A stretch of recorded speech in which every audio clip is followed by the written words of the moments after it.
Hola, muy buenos días, tardes o noches a la hora que se encuentre viendo este video. Nosotros somos el equipo 5 de la materia de neuroanatomía de la carrera médico cirujano de la Universidad Autónoma de Aguascalientes. Nosotros vamos a presentarles algunos de los síndromes protuberanciales basales, los cuales vendrían siendo el síndrome de disartria mano torpe, el síndrome de desafrentación y el síndrome de Chianti-Rhys. Pero antes de pasar a explicarles y a describirles los síndromes, vamos a ver algo de la anatomía que corresponde a tallo cerebral. En este caso nos enfocaremos más en lo que viene siendo la protuberancia anular o puente de Barolo. Bien, antes de pasar a ver lo que son los síndromes y describirlos, veremos algo de la anatomía del tallo cerebral, enfocándonos directamente en el puente de Barolo o la protuberancia anular. Para analizarla hay que recordar que en un corte sagital del tallo cerebral tenemos rostralmente al mesencéfalo, a la protuberancia anular, a la médula oblongada y a la médula espinal. Dorsal al mesencéfalo tenemos el colículo superior y el inferior, y dorsal al puente y a la médula oblongada tenemos al cerebro.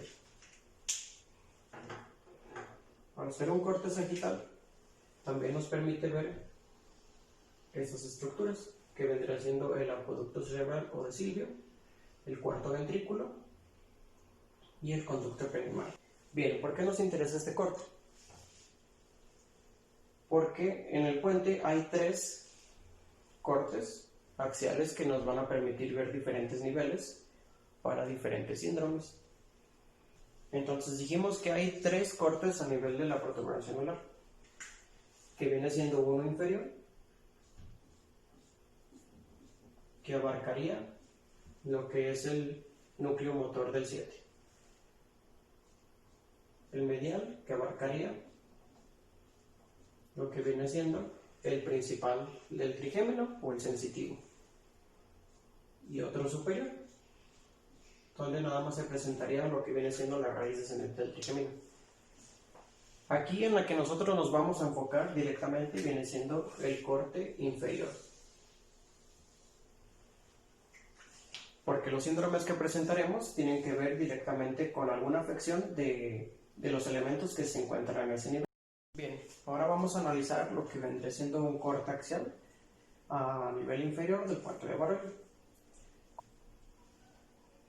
El corte a este nivel tendría una apariencia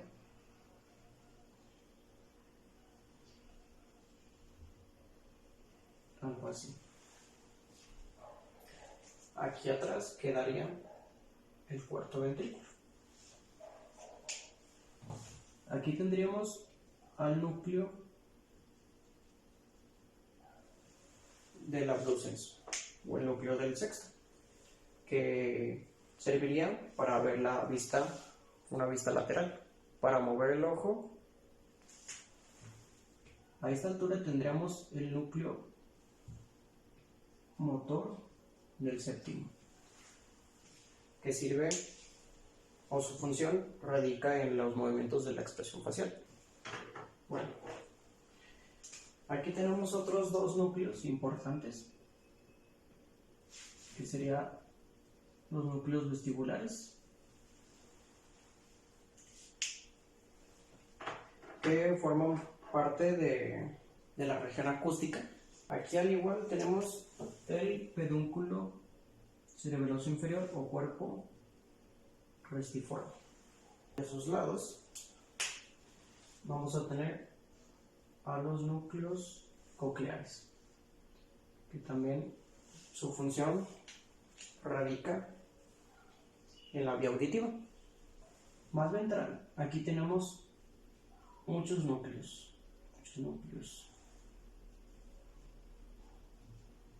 que van a ser los núcleos pontinos. Estos, sus fibras, se van a dirigir lateral, ventrolateral y hacia la parte dorsal, hacia los pedúnculos formando el pedúnculo cerebeloso medio, que vendría siendo la zona de acá.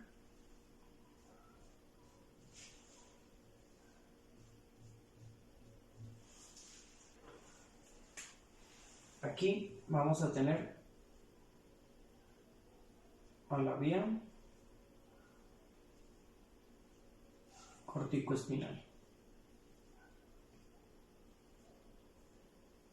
con sus fibras corticoespinales y corticonucleares.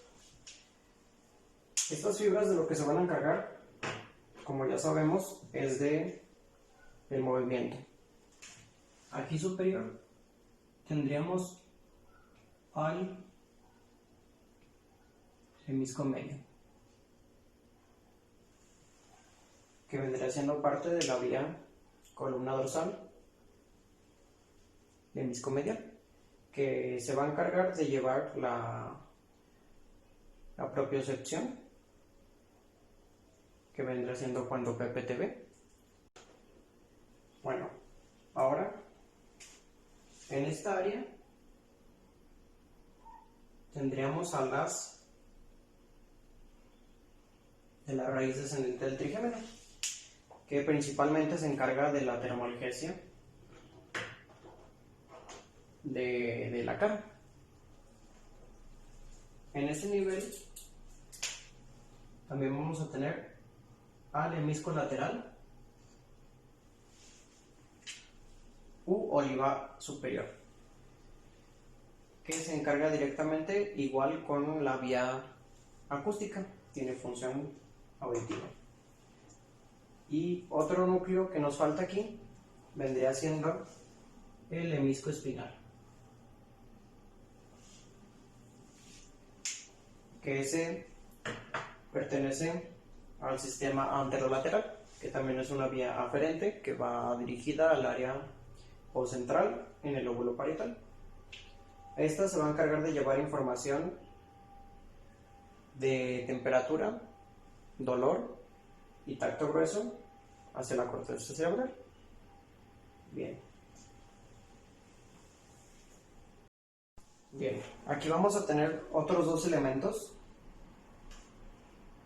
que son de vital importancia para ciertas funciones. Aquí tendríamos la formación reticular media o paramediana continua. Bien, de lo que se va a encargar este núcleo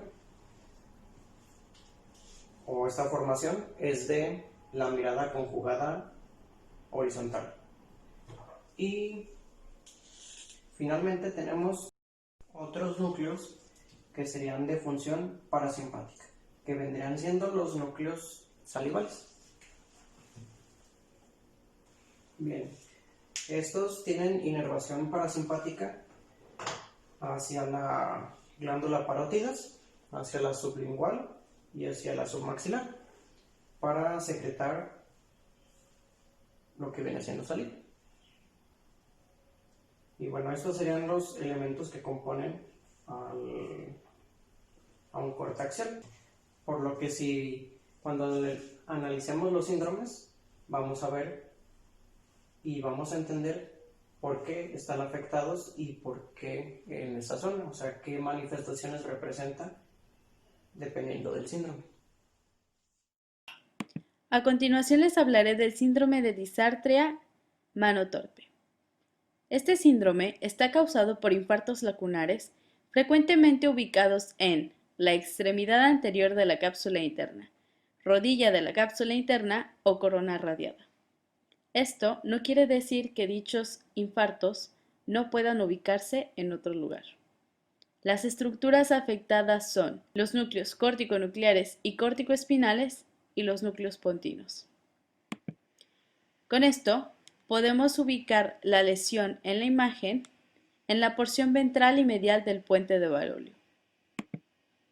Los signos y síntomas son disartria grave, debilidad facial central, disfagia grave y paresia y torpeza de la mano.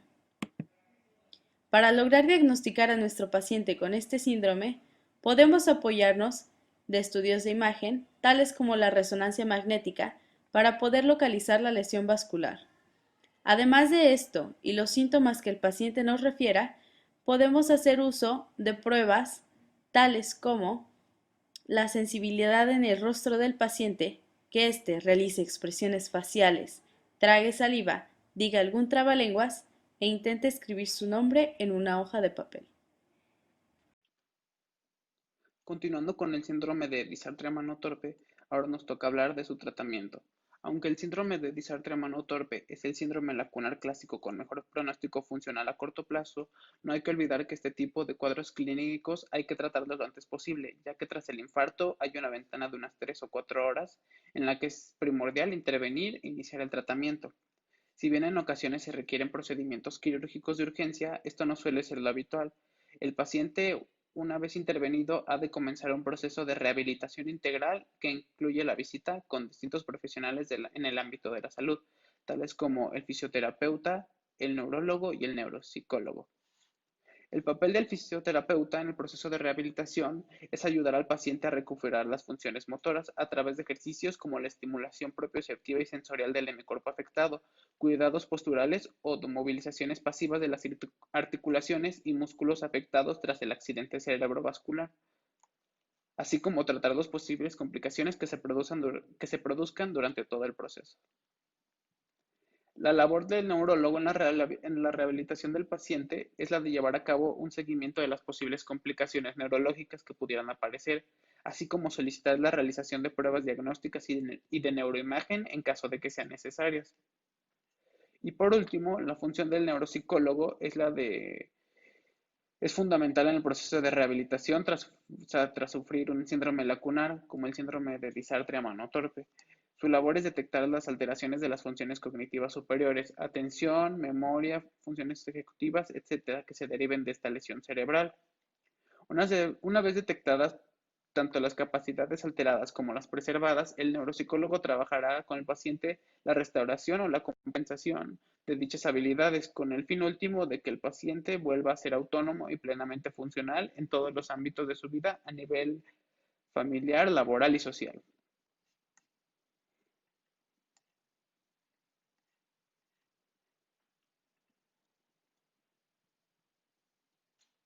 Bueno, para este síndrome encontramos un caso clínico de un paciente masculino de 61 años de edad con antecedentes de hipertensión. A la exploración física se nos revela que padecía de disgrafia, disfagia, debilidad facial izquierda, leve desviación del pronador del brazo derecho. Se le realizaron estudios de imagen, que en este caso fue una resonancia magnética, revelando una lesión hiperintensa afectando la corona radiada izquierda. Con el estudio de la resonancia magnética se llega al diagnóstico del síndrome de disartria mano torpe.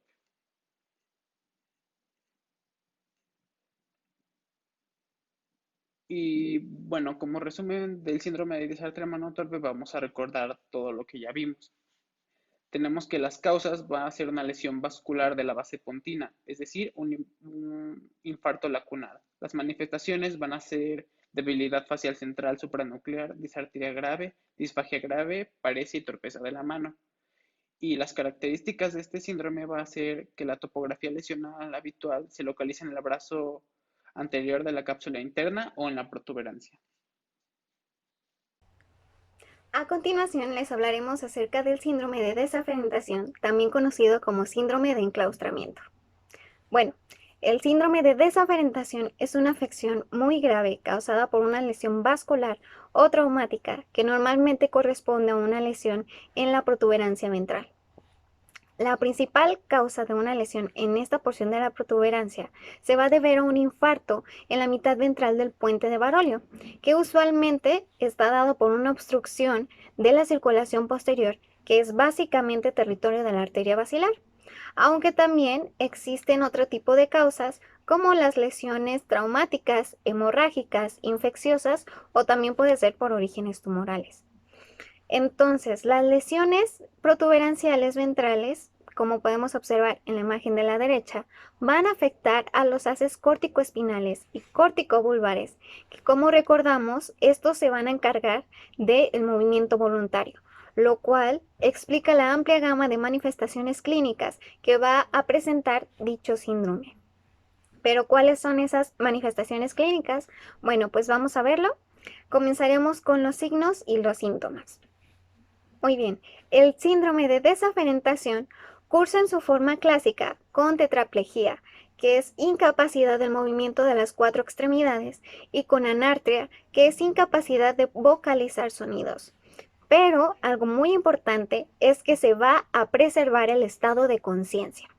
Entonces, los pacientes que han sufrido esta lesión pontina generalmente conservan también los movimientos oculares verticales y los parpadeos, siendo este el único medio por el cual se van a poder comunicar con el mundo exterior. Entonces, el signo que permite su diagnóstico va a ser la preservación de estos movimientos oculares verticales voluntarios, ya que, como recordamos, este centro de la mirada vertical se va a encontrar en el mesencéfalo, más específicamente en la comisura posterior. Para su diagnóstico vamos a hacer uso de 2 estudios: el estudio por tomografía computarizada y el estudio de resonancia magnética. Aquí tenemos 2 imágenes. Podemos observar la primera, que es una imagen de tomografía computarizada simple en un corte axial, en el cual podemos observar una marcada hipodensidad en el territorio vértebro-basilar, especialmente en la región protuberancial y en el hemisferio cerebeloso derecho. Del otro lado, podemos encontrar una imagen por resonancia magnética tipo 1 en un corte sagital al nivel del tallo cerebral, en la cual podemos identificar una lesión bulbomedular. A continuación les voy a presentar un caso clínico del síndrome de desaferentación o síndrome de enclaustramiento. Este caso clínico corresponde a un paciente masculino de 33 años, el cual presentó un cuadro clínico de aproximadamente 15 días de evolución, caracterizado por cefalea holocraniana de moderada intensidad, es decir, un dolor en toda la cabeza y debilidad de músculos faciales que le provocó una cialorrea. Esto se refiere a una salivación excesiva. 4 días previos al ingreso presentó una dificultad respiratoria mientras se encontraba realizando actividad física. Además presentó vómitos por 6 ocasiones, una cefalea de mayor intensidad, parestesia y artralgia, que se refiere a un dolor de las articulaciones. Durante su estadía hospitalaria, el paciente sufrió de deterioro de función respiratoria, disartria y deterioro del sensorio.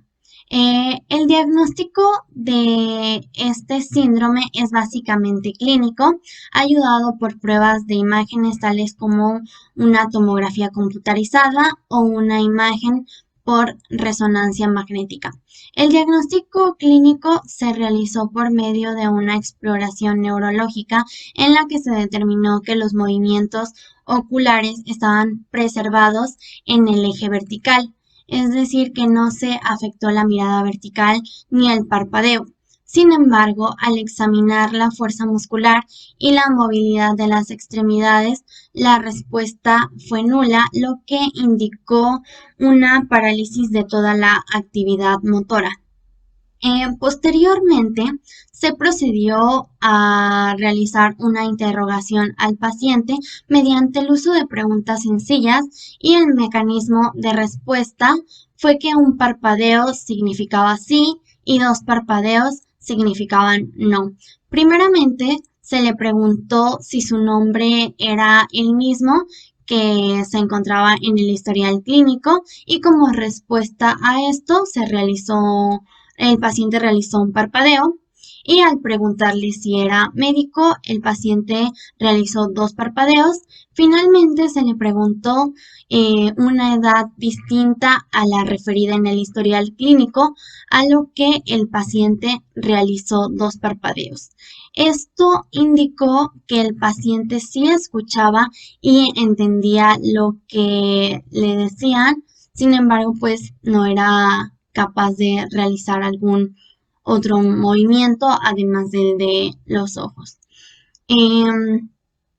A continuación, se le realizó una tomografía en la cual como se puede ver en la imagen, se ve una tomografía computarizada simple en la cual se encuentra en un corte axial en la que se observa una zona hipodensa en el territorio vértebro-basilar, especialmente en la región protuberancial y en el hemisferio cerebeloso derecho.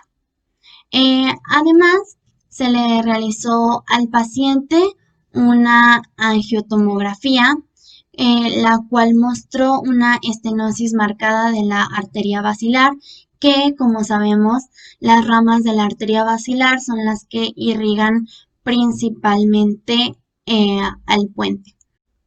Finalmente, en esta diapositiva podemos observar los puntos más importantes acerca del síndrome de desaferentación, el cual es un trastorno continuo basal grave causado por un infarto en la mitad ventral del puente de Barolio, causando una parálisis en toda la actividad motora por una lesión en la vía corticoespinal, la cual es la vía que lleva el movimiento voluntario, una afonía por lesión de las fibras corticobulbares, y este síndrome se caracteriza porque los enfermos se refieren como cuerpos con los ojos vivos, ya que no se afecta la mirada vertical y no se afecta el parpadeo. Como vimos anteriormente, estos pacientes presentan una conciencia, sin embargo, no son capaces de ejecutar ningún movimiento además del de los ojos.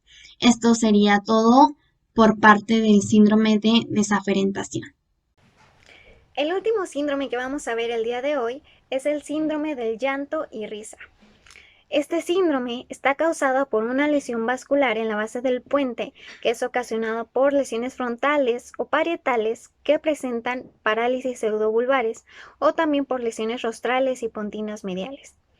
Entonces, al haber una lesión a este nivel de la protuberancia, como podemos observar en la imagen que tenemos presente en esta diapositiva, va a provocar una interrupción de las vías corticovulvares.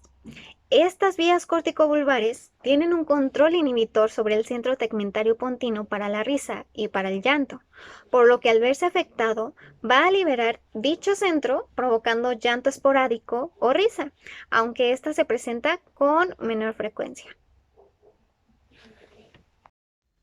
A continuación les voy a explicar los signos y síntomas que presentan la risa y el llanto patológicos.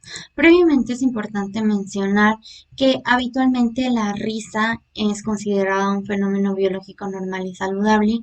No obstante, puede constituir un síntoma indicativo de patología cerebral, sobre todo cuando se presenta sin un estímulo específico, cuando no se relaciona con un cambio afectivo, cuando su intensidad y duración están fuera del control del sujeto que la padece, y cuando la persona tiene conciencia de que la risa es inapropiada y reconoce que no existe un estímulo que la desencadene. En las crisis de risa patológica puede observarse una contracción de los músculos superciliares y frontales, que podrían indicar un intento de control de esta risa, o incluso podría haberse o presentarse una combinación de la risa y el llanto. El ejemplo más claro de este síndrome sería el Joker, ya que, como podemos haber visto, esta persona no podía controlar el momento en el que debía de empezar a reír o en el momento en el que debía de parar de reír. Esta persona era incapaz de realizar esta acción, e inclusive se podía notar en muchas ocasiones que la risa no concordaba o no tenía congruencia con las emociones que él sentía. Bien, ahora veremos lo que es el diagnóstico y tratamiento del síndrome de llanto y risa. Si bien este síndrome es diagnosticado mediante evaluación neurológica, esta debe ser realizada por un especialista. Esto con el fin de evitar confusión con otros trastornos psicológicos, como podría ser la depresión, el trastorno de bipolaridad, el trastorno de ansiedad generalizada, la esquizofrenia, el trastorno de personalidad y la epilepsia. En cuanto al tratamiento, se busca reducir la gravedad y la frecuencia de los ataques emocionales. Esto se puede lograr mediante diversos medicamentos, en los que podemos destacar los antidepresivos, el dextrometorfano hidrobromuro, el sulfato de quinidina, que también se puede encontrar en su presentación como Nuedexta. Al igual, una terapeuta ocasional podría ayudar para realizar las tareas diarias. Ahora analizaremos un caso clínico. Es un paciente masculino de 54 años de edad que acude al médico refiriendo ataques de llanto. Su familia y el médico creen que sufre depresión. Se comunican antecedentes de 20 años de abuso de cocaína y un derrame cerebral debido a una sobredosis. El paciente inicialmente niega estar deprimido y a pesar de esto es tratado con antidepresivos. El tratamiento no mejora la condición del paciente y eventualmente es tratado con Nuedexta, mejorando dramáticamente sus ataques. En los estudios de imagen que se realizaron cuando tuvo el derrame cerebral, en la figura 1 del lado izquierdo, se logra apreciar una imagen de resonancia magnética sin contraste que revela dos lesiones intensas en la materia blanca subcortical del lóbulo frontal izquierdo. En la figura 2, la imagen de la derecha, tenemos una imagen de resonancia magnética sin contraste que revela un infarto subagudo en el lado derecho del puente. Para concluir con el síndrome de risa y llanto, también conocido como síndrome pontino-basal o la habilidad emocional, haremos un resumen de este. Recordemos que es causado por un accidente vascular cerebral de tallo cerebral o traumatismos. También puede ser causado por lesiones vasculares unilaterales o bilaterales discretas en la base del puente y lesiones en el tegmento del puente de Barolio que afecten los núcleos de los nervios craneales o las raicillas de estos. Se va a manifestar como parálisis pseudobulbar, interrupción de la vía corticobulbar inhibidora al centro tegmentario pontino para la risa y llanto, lo que en esencia libera dicho centro de la inhibición cortical. También se va a manifestar como disartria, disfagia y debilidad facial bilateral lingual y un aumento en el reflejo mandibular. Y lo que va a caracterizar este síndrome va a ser una expresión emocional exagerada, inicio súbito de llanto involuntario o de una risa que dura alrededor de 15 a 30 segundos. Se van a presentar sin estímulo específico o un cambio afectivo, y su intensidad y duración están fuera del control del sujeto.